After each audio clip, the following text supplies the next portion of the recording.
Hello friends, मैं doctor Nisha Manjal, consultant obs and gynaecologist, Fortis Kangra.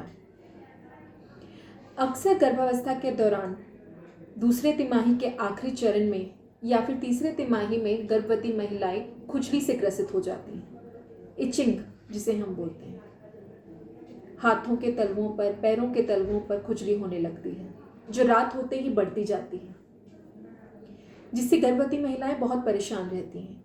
ये एक सोशल एम्बैरेसमेंट भी हो जाता है कि हमेशा हर समय खुजलाते रहें। तो आइए आज इस वीडियो में हम बात करते हैं प्रेगनेंसी यानी गर्भावस्था के दौरान होने वाली खुजली यानी इचिंग की।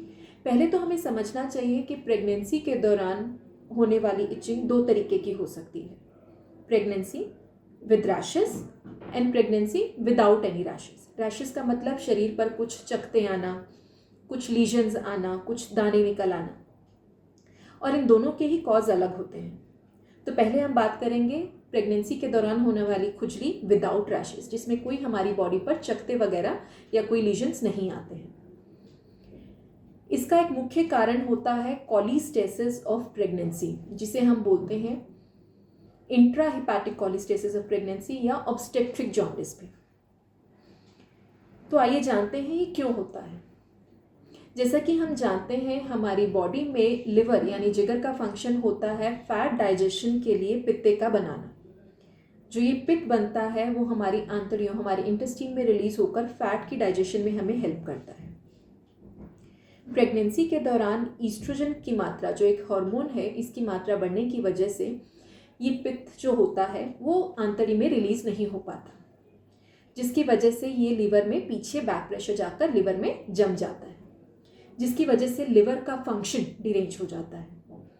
और जब इसकी मात्रा जमने की इतनी बढ़ जाती है कि वो लिवर से क्रॉस कर हमारे ब्लड में बैक फ्लो होने लगता है। इसके साथ कुछ लिवर के enzymes, bile salts, bile acids, bile pigments भी ब्लड में रिलीज हो जाते हैं, जो हमारे स्किन की, हमारी त्वचा की निचली परत पर जमकर हमें खुजली देते हैं। तो हमने जाना कि प्रेगनेंसी के दौरान इस हार्मोन्स की वजह से कॉलीस्टेसिस ऑफ प्रेगनेंसी हो जाता है। मोस्ट ऑफ द टाइम इस प्रेगनेंसी इंड्यूस्ड कॉलीस्टेसिस में जो हमारा बिलीरुबिन होता है वो 5 मिलीग्राम से ऊपर नहीं जाता है, और इसका एक मुख्य सिम्टम्स जो होता है, जो एक नतीजा होता है, वो सिर्फ खुजली की तरह प्रेजेंट करता है। इस दौरान हमारे डॉक्टर हमें बताएंगे कि हमें लिवर फंक्शन टेस्ट करना कितना ज़रूरी है, क्योंकि इसी के बेसिस पर हम अपना ट्रीटमेंट प्लान कंटिन्यू करते हैं। जो प्रेगनेंसी के दौरान होने वाली खुजली होती है, इसके कई हानिकारक इफेक्ट हो सकते हैं। जैसे कि हमने पहले बात की, मदर के ऊपर ये इचिंग बहुत ही इरिटेटिंग होती है, जो उसकी नाइट टाइम स्लीप, जो रात को सो नहीं पाती हैं खुजली की वजह से, जिसकी वजह से स्लीप डिस्टर्ब होने की वजह से प्रेग्नेंट फीमेल्स थकी रहती हैं, और नींद पूरी ना होने की वजह से उनका पूरा खान पान का शेड्यूल, उनका सोने का शेड्यूल बिगड़ने की वजह से उनकी सेहत पर असर पड़ता है। कई बार ऐसा होता है कि एक्सेसिव खुजलाहट की वजह से वो इतना खुजला देती हैं कि स्किन पर जख्म बन जाते हैं, जो इन्फेक्ट भी हो सकते हैं। ये रही बात मदर्स की। और इसका इफेक्ट बच्चों पर कैसा होता है। बाइल एसिड्स की मात्रा बढ़ने से कई बार प्रेगनेंसी में बच्चे की प्री टर्म डिलीवरी का खतरा बढ़ जाता है।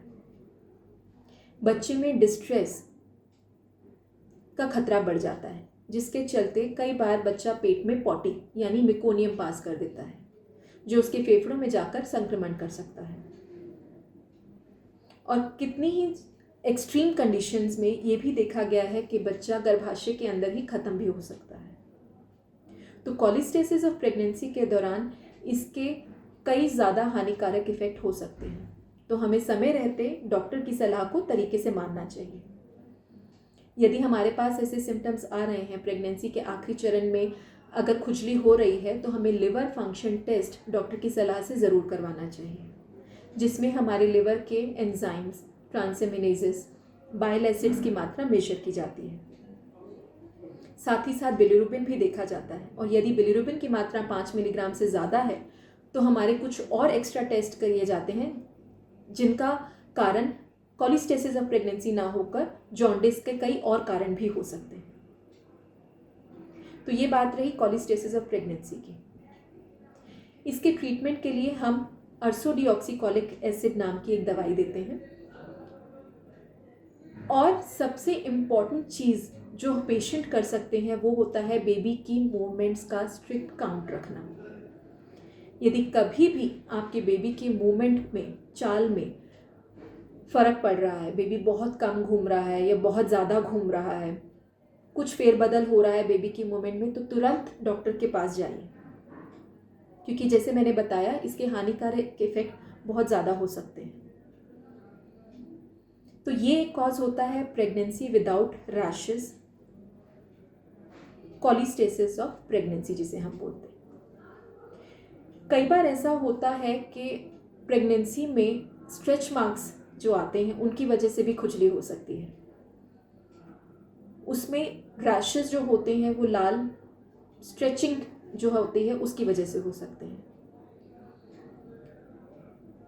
तो इनका इलाज, जैसे कि हमने बताया, कॉलिस्टेसिस के लिए दवाइयाँ होती हैं, और जो हम प्रेग्नेंट फीमेल्स अपनी तरफ कर सकती हैं वो ये होता है कि अपनी स्किन को अच्छी तरीके से मॉइस्चराइज रखें।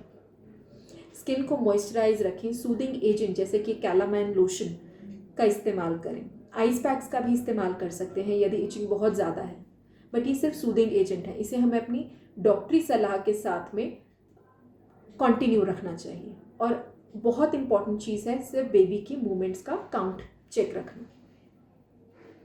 एक और कंडीशन होती है जिसे हम बोलते हैं प्रेगनेंसी इंड्यूस्ड पर्प्यूरा, जिसमें प्रेगनेंसी के हार्मोनल फेरबदल की वजह से प्रेगनेंसी के दौरान खुजली होती है। इसका कोई हानिकारक इफेक्ट बच्चे पर नहीं होता है, लेकिन इसे डिफ्रेंशिएट करना डॉक्टरी सलाह के साथ ही संभव है। तो प्रेगनेंसी के दौरान किसी भी तरीके की इचिंग अगर आपको होती है तो प्लीज़ अपने डॉक्टर के पास जाइए। जैसे कि हमने शुरुआत में बात की थी कि प्रेगनेंसी में इचिंग विद रैशेस भी हो सकती है। यदि प्रेगनेंसी के दौरान शरीर पे कुछ लाल चकते, कुछ लीजन्स, कुछ मैक्यूल्स, पेप्यूल्स जिन्हें हम बोलते हैं उभर आए हैं, तो प्लीज़ अपने डॉक्टर के पास जाइए। उसमें आपका डॉक्टर आपको एक डर्मेटोलॉजिस्ट यानी स्किन स्पेशलिस्ट की सलाह लेने के लिए भी कह सकता है।